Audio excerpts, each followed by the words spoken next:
NXT 30 prediction show. Y'all already know it is the backstage brawl. Y'all already know it is the golden child. We have Kid Tot, we have Diamond Cutter, we have the People's Champ, and we have NXT ladder match going on. We got Karrion Kross going head to head against my boy Keith Lee. No more flames and no contract. Look, we gonna settle it in the ring. We got a lot of things going on. I want to get right into it. First match, Breezango versus Orny Lorcan, Danny Burch versus Phantasma, Joaquin Wilde, and Raul Mendoza. Guys, who is going to get this dub?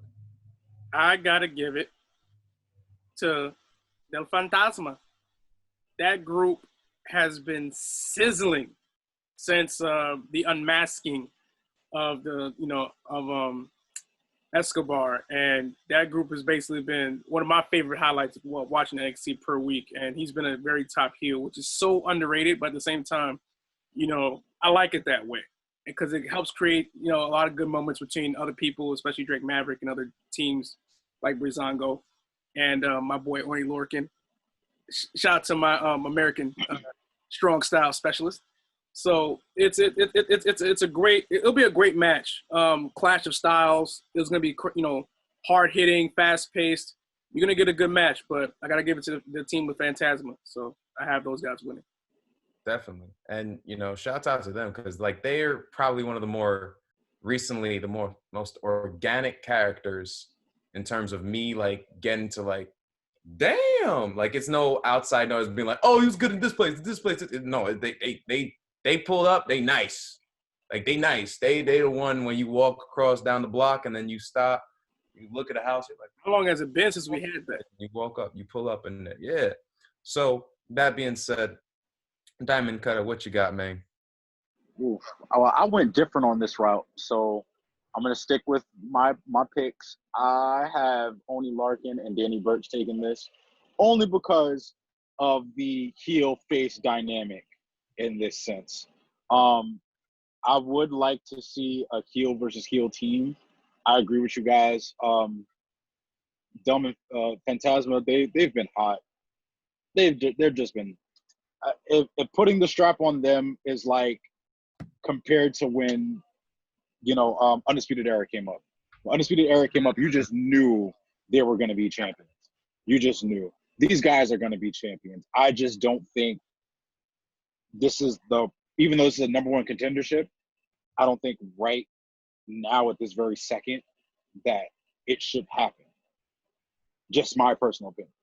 Give it some time. Give them more burn. Let people know, because only the people who really watch NXT know about Phantasma. It's just okay, now we have to get more and more people to care about them. And they have to be more of a threat. They're a threat, but they have to be even more of a threat. Yeah. Once I see that they have that killer heel persona, then I'm ready to be sold on them as tag champs. So I'm going to go Danny Burch. Yeah, and you made a great point drawing those parallels to the Undisputed Era, because that's the same type of vibe that you get. You know what I mean? It's there.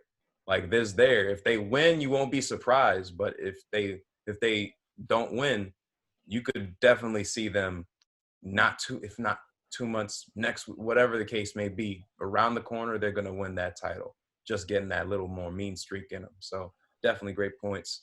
Kid Dynamite, what say you, brother?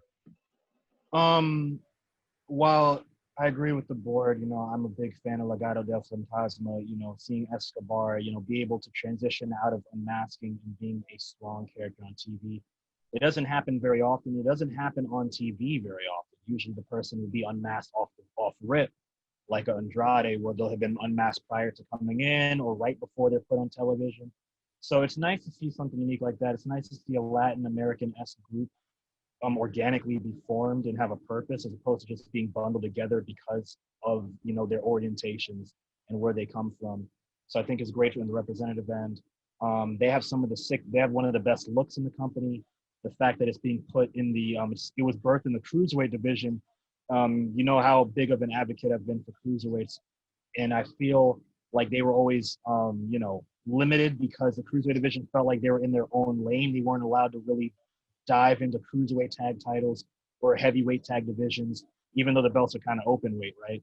It's nice to see them starting to expand and allow them to do more things outside of just, when we saw some success stories like Ali and Cedric Alexander and Leo Rush, to the extent of him being, a valet in the sense of, he got to be on TV and be in the cruiserweight division. So I love the flexibility. I love all that. But I agree with Eric. There's a lot more juice in this story, and their time is coming. And, getting all the gold like that on them will get them more attention. People will get the pop, but we're looking for longevity. We want more to be done down the road with them so that they don't spend all their miles and now there's nothing left to them. They've done a good job building them up. And my guilty pleasure are the 1 and the 2s, Danny Burch and Oni Lorcan. They are overdue to be tag champions in general. They've been on and off going after these championships. They had a whole story building up how they got together, and they should see it through and allow them to be the champions that they need. These hard-nosed, hard-knots, real working champions you can get behind. They're one of the most relatable groups on the entire roster. And I'm very happy that this tag match is happening because I feel like for the past couple of years, the tag division's kind of cooled off. People aren't talking about the NXT tag division the way that they should if it doesn't involve the Undisputed Era. And it feels like a lot of these tag teams become bodies to these guys, although, much love to what they've been able to do, but the Undisputed Era, their time in the sun's out. It's time to get some new fresh faces in. And these guys, for like 2 years, have been wanting this. They need this. I saw them die for this. I'll never forget the 1 and the 2s versus the Undisputed Era. I've never seen so many Mortal Kombat combinations in a WWE ring in my goddamn life.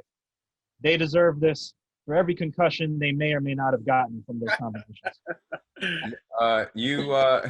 But much love to Breezango too. They deserve their time in the sun down the road.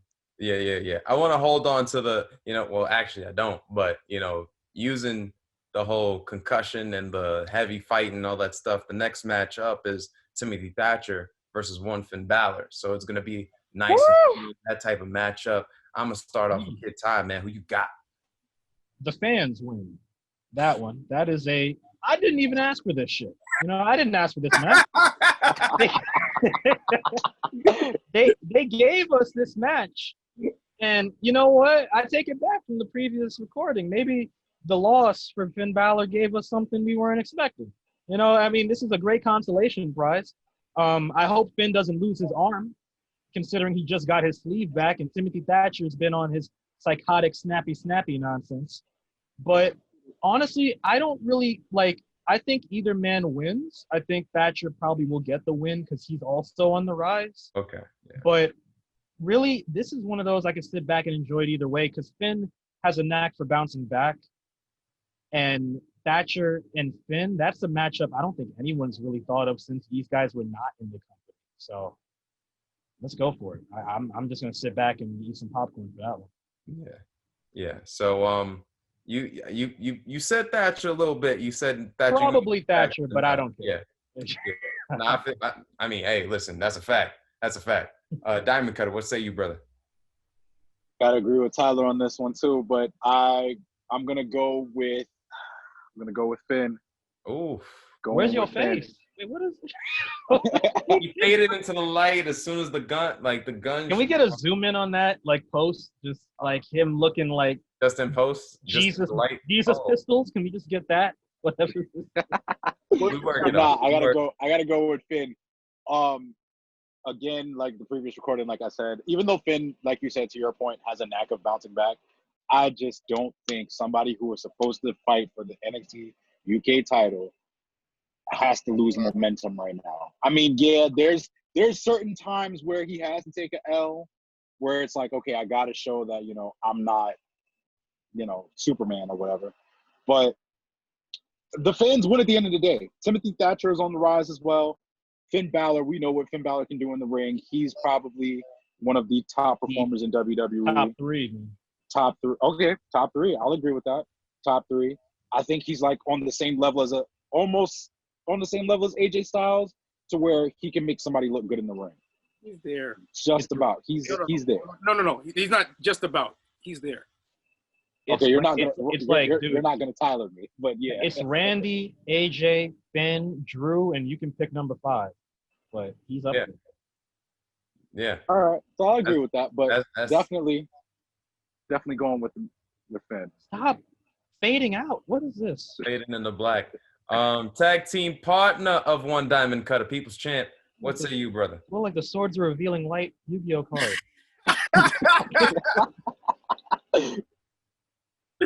Oh my! I'm gonna go. No, like again, like my god brother Kid Todd said, man, the fans win this one, and the fans win because, man, it's gonna be smash mouth. It's gonna be in your face. It's gonna be ugly. Strong style. It's gonna be a whole lot of strong style, which I love. And when it comes to strong style matches in NXT, Finn always rises to the top when it comes to that. So, and Timothy Thatcher, he's such a throwback character. He's such a throwback person that can give you that fight. And I love what they're doing with his character and his story and his teaching, as per, you know, in Thatcher's catch can class.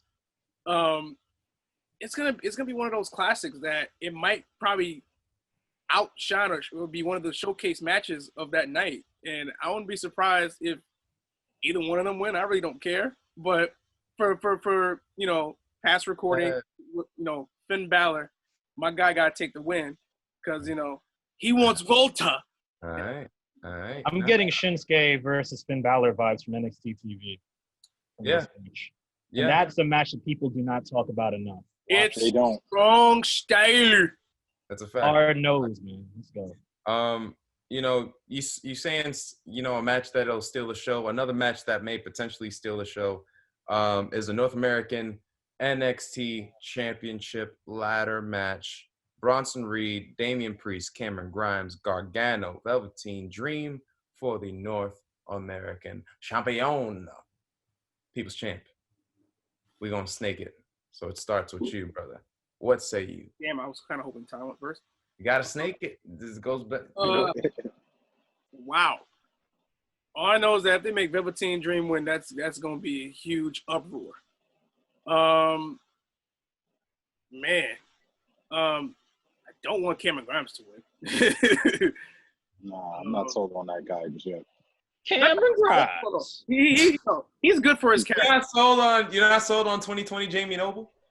He's made that. That's what he Is that it? You're not sold on Jamie wish he had that vertical leap. I'll tell you that right now. You don't think he didn't? He was wearing jeans.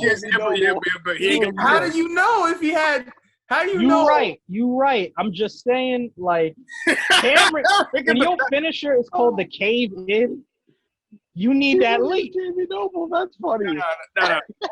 That's a great comparison, though. One of the best all-time workers, Jamie Noble. Yes. Shout out to Sheamus. It's a tough call, man. Shout out to my big boys, but you know, I would like to see Bronson as well.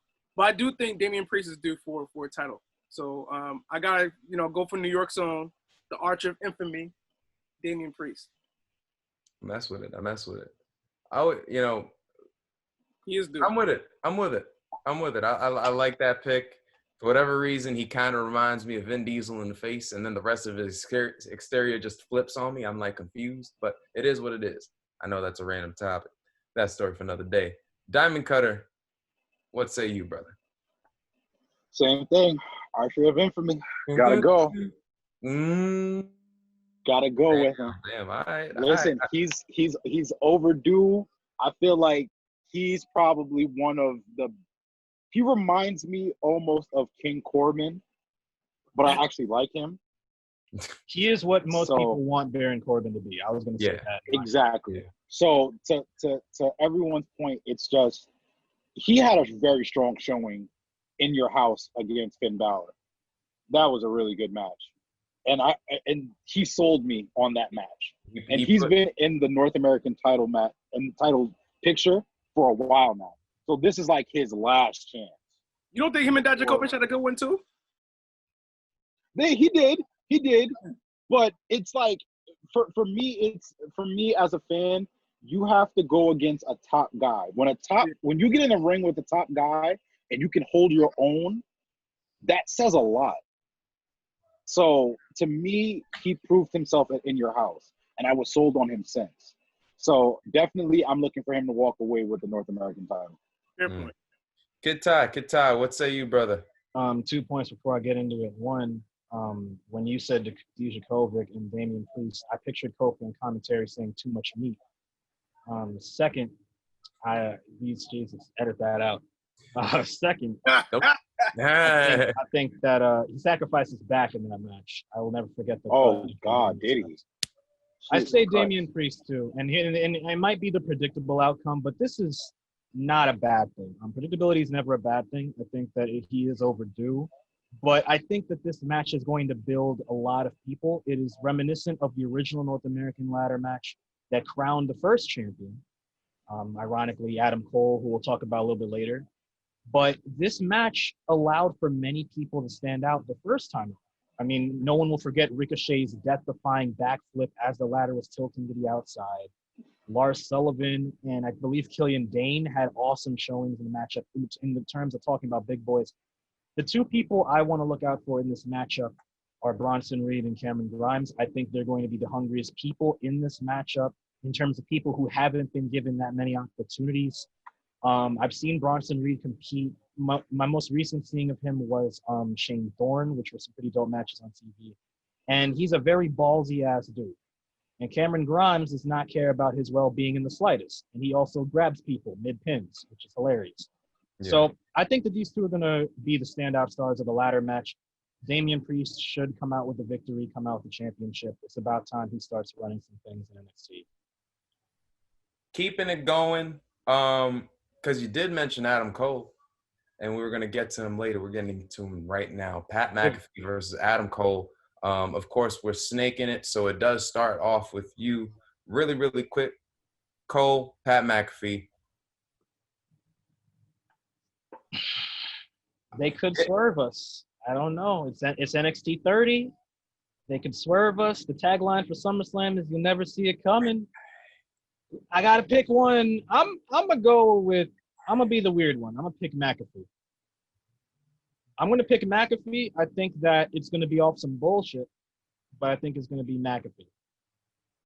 If Adam Cole, my only thing that I look forward to in this match is, as much as I love Adam Cole as a person, I'm gonna enjoy the lack of super kicks in this matchup compared to most matches. So, 5 slaps. I'm gonna go. Randy Orton is gonna be sitting watching intently about this matchup. Go on Pat McAfee. I like that. It's ballsy. I like that. That's like one of those, it's the betting odds. It's the betting odds, right? It's like he's probably like, what, plus 1,000. You know what I mean? I hope I didn't like put any fear in anyone's like prediction. Because I'm just saying I can see it happening. By the looks of it, it seems like both the People's Champ and Diamond Cutter simultaneously. Wait, I just realized you said Damian. That's my guy. You said Damian Priest like Vin Diesel, and it's a XXX takeover. Yeah. I see you out here. Yeah. Okay. Yeah. In the face. Like y'all may not see it. It's random. I know, but y'all just may picture him bald. Yeah. Yeah. Just picture him bald and with his neck a little thicker, and then just all that. Yeah. No. You guys have Adam Cole and Pat McAfee. Real quick. Yeah, go ahead. With the Adam Cole and Pat McAfee thing. I'm gonna make a bold prediction here. A very bold prediction. If by the slightest chance we get swerved in this match, and to Tyler's point, there's shenanigans that happen in this match, it's because the UE gets involved, and we will finally see a sort of dissension almost, maybe.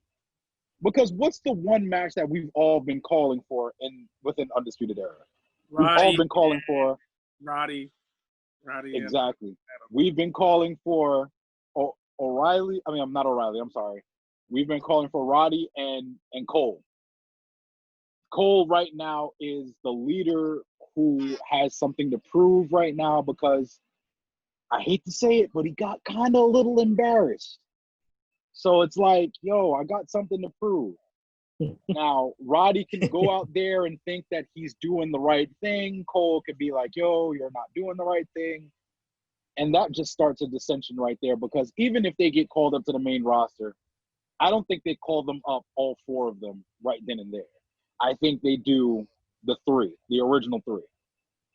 They do Red Dragon and Cole, because that's where they mostly made the money off of. You're on to something. Yeah. You're on to something, Biggie. And I agree with you, because if that does happen by hook or by crook, it does form some form of dissension. And for NXT, as great as it's been, you kind of want something to bolster that show to make it more must-see. And if you need a hot, tested blood feud to carry on at least a 3 to 6 month window, better feud would this is Adam Cole and then Roddy Strong. So, and this is not a match. Understand something for anybody who's going to watch this. This is not a match to where it's going to be a Meltzer 5-star, 6-star match.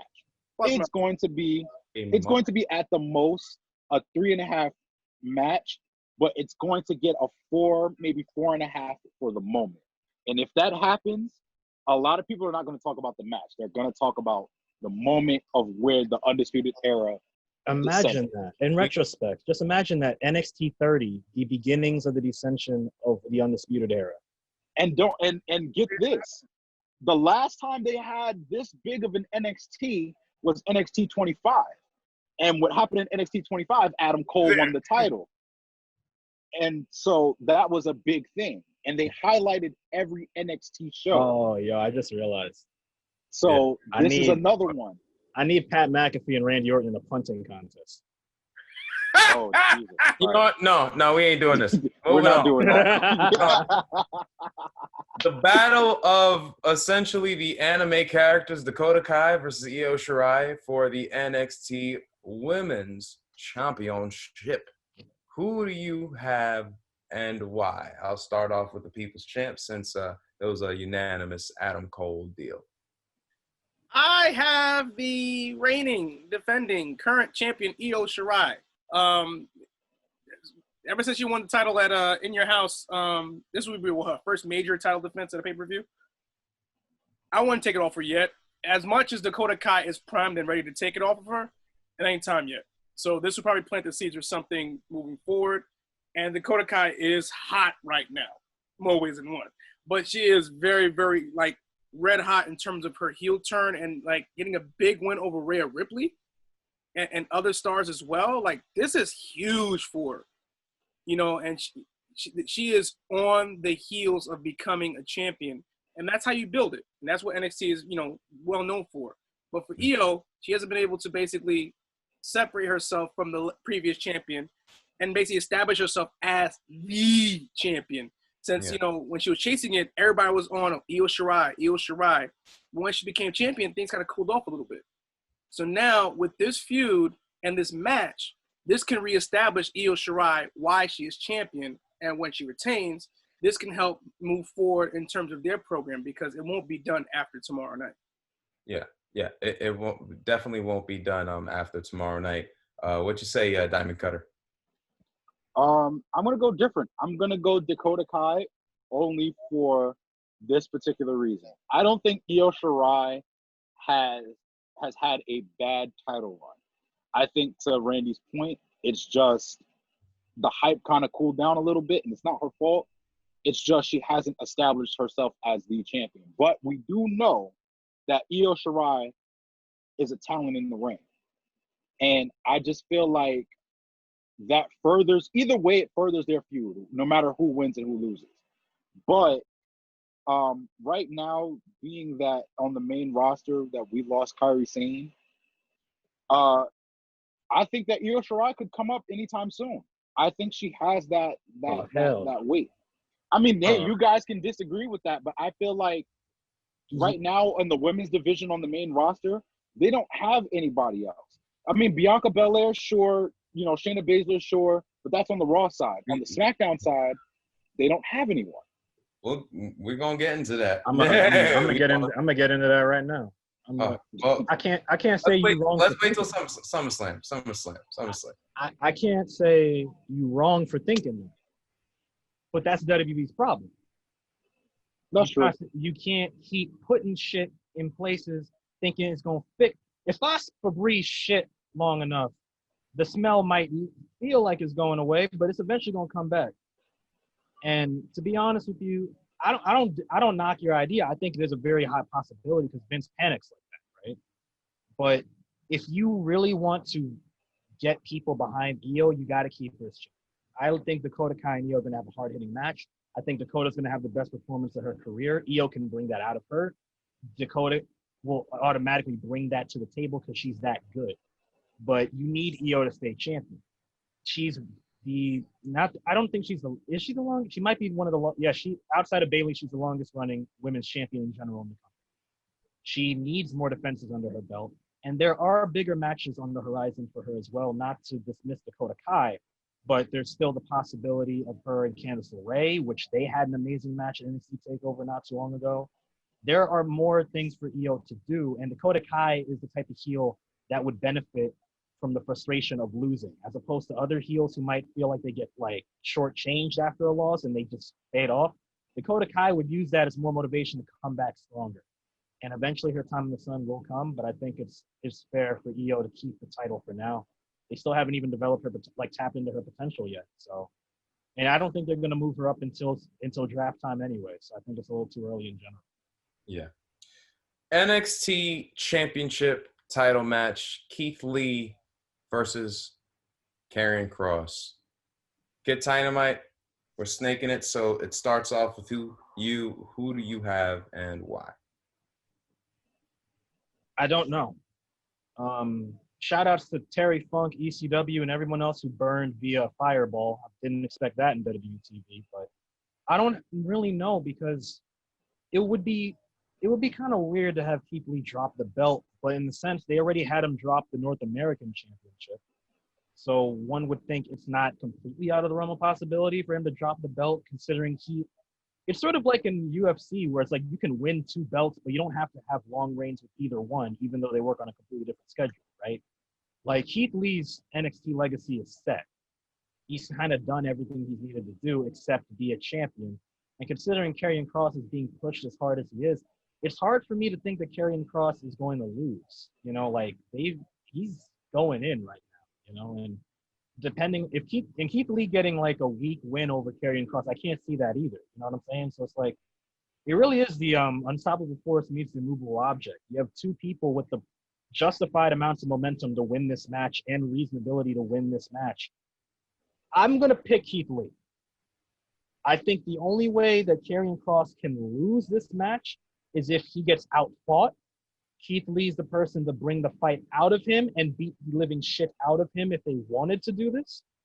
There's going to be a trilogy of this, in my opinion, and you need to have them beat the living hell out of each other. This might be reminiscent of Joe and Nakamura in terms of trading the championship, but in this case, it actually makes sense. So I'm going to say Keith Lee for now, but I'm still uncertain. All right. Diamond Cutter. Lee or Kross? I just want to say before I make my prediction, I love both guys in this match. This is a match that needed to happen. Of course, they teased it when Keith Lee won. But I'm going to go with Keith Lee, but I'm going to go with a double count out. That's how they're going to keep both guys strong. I don't see Karrion Kross taking a clean pin, even though this is a traditional one-on-one match. I agree with Tyler. This could be a thing where they could volley the NXT title between the two. But I also don't see either guy taking a clean loss. There's going to be a double count out. It's going to go to a gimmick match.